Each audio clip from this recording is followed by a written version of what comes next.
semuanya. Sekarang kita kasih kesempatan dulu buat jamaah yang mau nanya sama kita. Karena sekarang kita masuk ke segmen Tanya Dong Ustadz. Kami semua tanya dong Ustadz.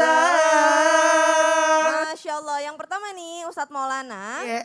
Assalamualaikum, kalau teman Waalaikumsalam sudah ditolong warahmatullahi tapi nggak tahu balas budi gimana? Malah cemoohin kita di belakang juga gimana nih Ustadz Maulana? Alhamdulillah, berarti keikhlasan kita lagi diuji.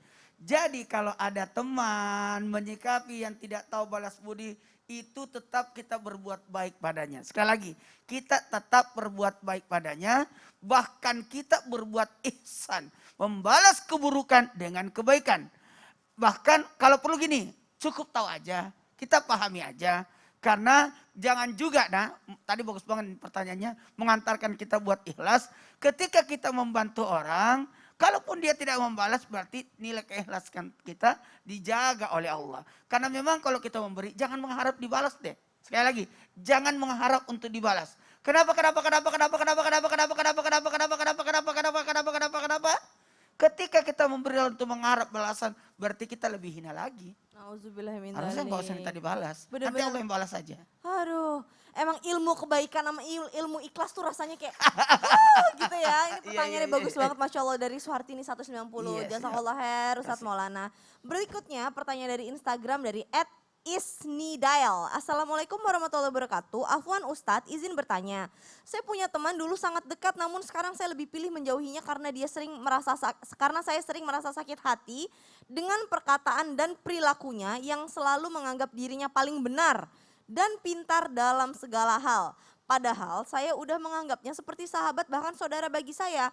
Menurut saya demi melindungi pikiran saya dari suuzon dan hati berprasangka buruk kepadanya hingga akhirnya menambah dosa, saya lebih pilih menjauhinya. Apakah hal ini sama dengan memutuskan tali silaturahmi Ustadz? Syukron. Gimana nih Ustadz Syam? Jadi bukan memutuskan tali silaturahim tapi memutuskan ikhwanul islamiyah gitu, maksudnya ukhuwah islamiyah, persaudaraan sesama muslim. Karena kalau silaturahim itu adalah adanya hubungan darah. Kalau teman sahabat ini kalau tidak ada hubungan darah bukan silaturahim namanya. Maka kalau dikatakan ada teman, itu salah satu haknya sahabat itu diingatkan ketika dia salah. Diingatkan ketika dia merasa sangat pintar, diingatkan ketika ada sesuatu yang buruk padanya, itu salah satu hak sahabat. Tapi kita tidak boleh juga mencari teman yang harus diceramahi gitu ya.